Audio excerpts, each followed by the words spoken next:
देखकर अच्छा लगा। बहुत शुक्रिया तुम्हारा फरहत। मुझसे एक कत्ल हो गया और तुमने मेरे लिए काफी भाग दौड़ की है,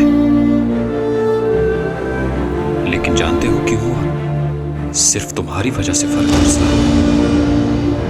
तुमने अपनी जिंदगी में जो कुछ भी किया है उसका खमियाजा हम सब लोग बारी बारी भुगत रहे हैं।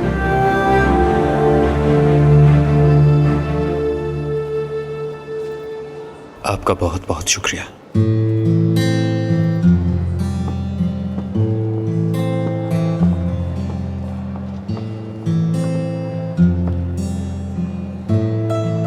जब मैं यासिर साहब से मिली, वो बहुत परेशान दिखाई दिए। वो अपनी जगह बिल्कुल ठीक है। वो और मैं दो अलग अलग रास्तों के मुसाफिर हैं। वो बचपन से ही काफी सेंसिटिव है। वो चाहता है हर कोई उसके मिजाज के मुताबिक चले। क्या तुम मुझे अपने बाबा से मिलवा सकती हो? जी हाँ, मिलवा दूंगी। तुम्हारा मशकूर रहूंगा। आइए।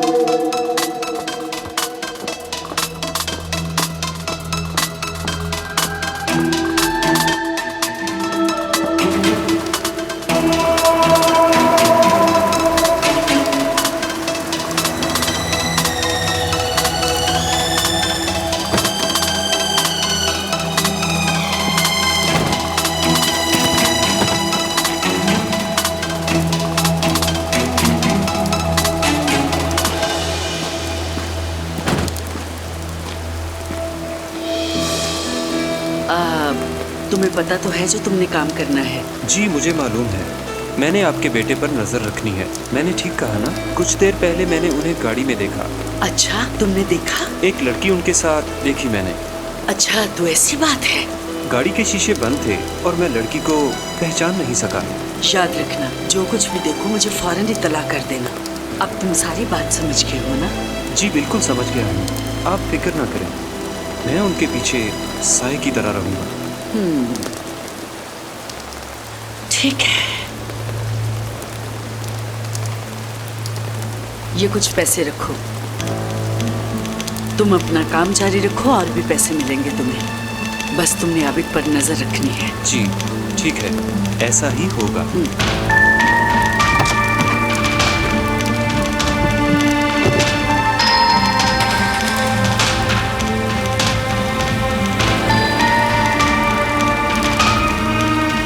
अब देखती हूँ ये गुलशन मेरे बेटे को कैसे फंसाती है।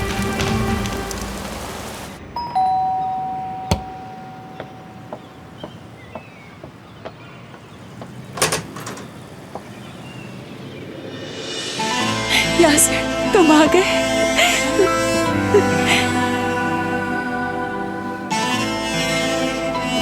कैसी हो तुम ज़ोया? मैं ठीक हूँ। तुम कैसे हो? ठीक हो। अच्छा तुम बैठो, कुछ खाने के लिए लाती हूँ। तुम्हें भूख लगी होगी ना? नहीं, अभी मुझे भूख नहीं है।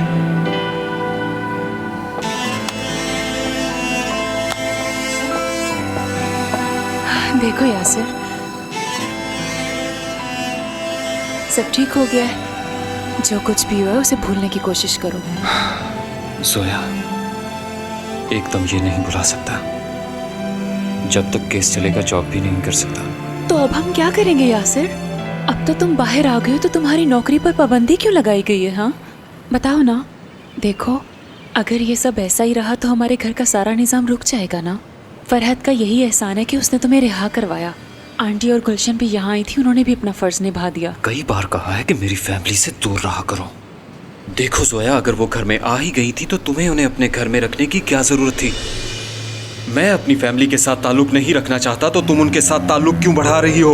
उनकी वजह से मैं क्या क्या भुगत रहा हूँ जानती हो तुम? ठीक है, मानती हूँ तुम्हारी बात, लेकिन ये भी तो देखो ना कि मुश्किल वक्त में तुम्हारे घर वाले मुझे समझाने की कोशिश मत करो।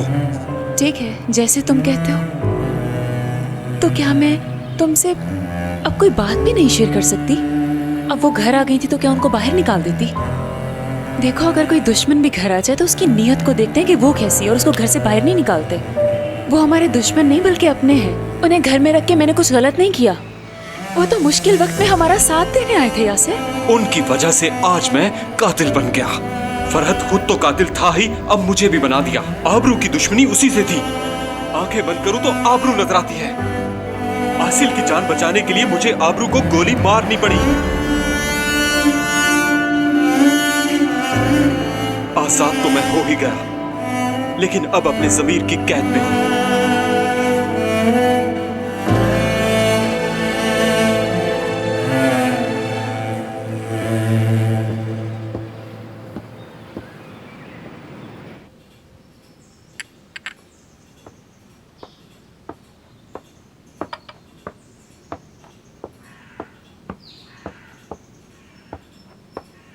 मैं तो समझी कि आप कहीं गई हुई हैं, मगर आप तो यहीं मौजूद हैं। क्या तुम्हें दिखाई नहीं दे रहा? काम से गई थी, बाहर से ही आ रही हूँ। मैंने एक बात कही थी, याद है ना? गुलशन को मना किया है तुमने कि वो आबिद से दूर रहे। मैंने उसे कह दिया था, आप फिक्र ना करें। चलो अच्छी बात है। वो तुम्हारी बेटी है, तुम उसको अच्छी तरह से समझा सकती हो। विल्दान से आपकी क्या बात हुई? विल्दान की क्या बात करती हो, छोड़ो उसे। पहले की तरह दोबारा उसने फिर पीना शुरू कर दिया। अच्छा, पहले ही उसकी अज़दवाजी जिंदगी से मैं परेशान हूँ। मैंने तो हमेशा यही कोशिश की कि वो दोनों सदा खुश रहें। मैं तो तुम लोगों के बारे में भी हर वक्त फिक्रमंद रहती हूँ। तुम अच्छी तरह से जानती हो मामला क्या है। बस तुम खामोश रहना। मैं अब कुछ नहीं कहूंगी, परेशान ना हो। हेलो आंटी, यासिर बाहर आ गया है। खुदा का शुक्र है, तुमने मुझे यासिर की रिहाई का सुनाकर बहुत खुश कर दिया है। ठीक है बेटी, मिलते हैं। कौन था? यासिर बाहर आ गया है।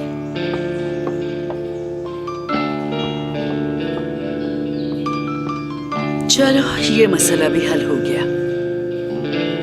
अब कैसे हो तुम? आसिल, जेल से जमानत पर रिहा होने वाला शख्स क्या कहेगा? दिल इतना छोटा मत करो।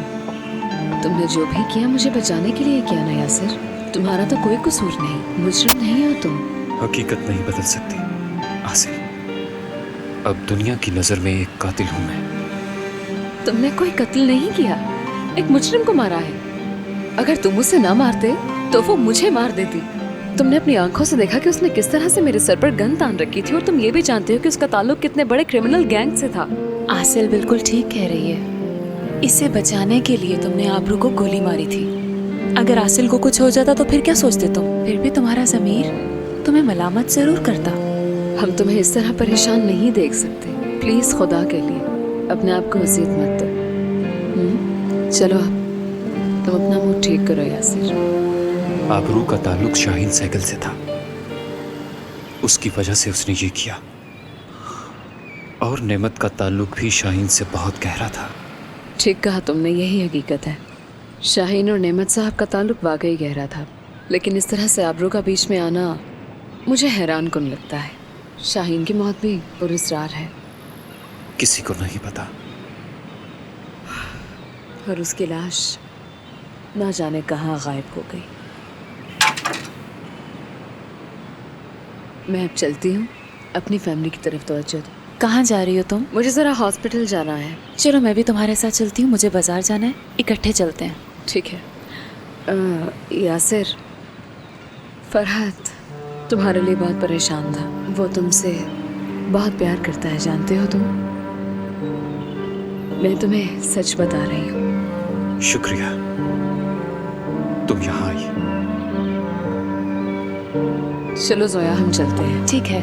अब तुम आराम करो यासिर। ओके।